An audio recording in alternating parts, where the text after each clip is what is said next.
Hi friends, chicken fry ഇങ്ങനെ ചെയ്ത് നോക്കാത്തവർ ഇങ്ങനെ ഒന്ന് ട്രൈ ചെയ്ത് നോക്കുക. നല്ല ടേസ്റ്റിയായ ചിക്കൻ ഫ്രൈ ആണ്. അപ്പം നമുക്ക് വീഡിയോയിലോട്ട് പോകാം. അതിനു വേണ്ടി കുറച്ച് നമ്മൾ വറ്റൽമുളക് എടുക്കുക, ഒരു 10 കൊച്ചുള്ളി എടുക്കണം, 2 തണ്ട് കറിവേപ്പില, കുറച്ച് കുരുമുളക്, ഒരു ചെറിയ കഷ്ണം ഇഞ്ചി, ഒരു ചെറിയതല്ല ഒരുമാതിരി മീഡിയം ടൈപ്പ് 2 കഷ്ണം ഇഞ്ചി ഞാൻ എടുത്തിട്ടുണ്ട്, 3 വെളുത്തുള്ളി എടുത്തിട്ടുണ്ട്.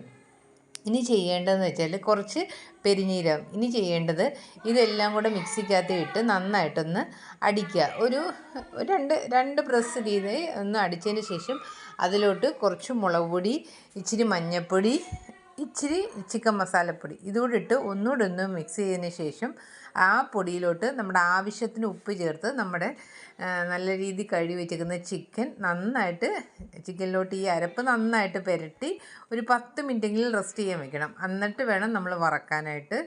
നല്ല ടേസ്റ്റിയായ ചിക്കൻ ഫ്രൈ ആണ്, നല്ല ടേസ്റ്റി. ഇനി നിങ്ങൾ ഇങ്ങനെ ചെയ്ത് നോക്കിയാൽ പിന്നെ ഇനി ഇങ്ങനെ തന്നെ ഉണ്ടാക്കത്തുള്ളൂ.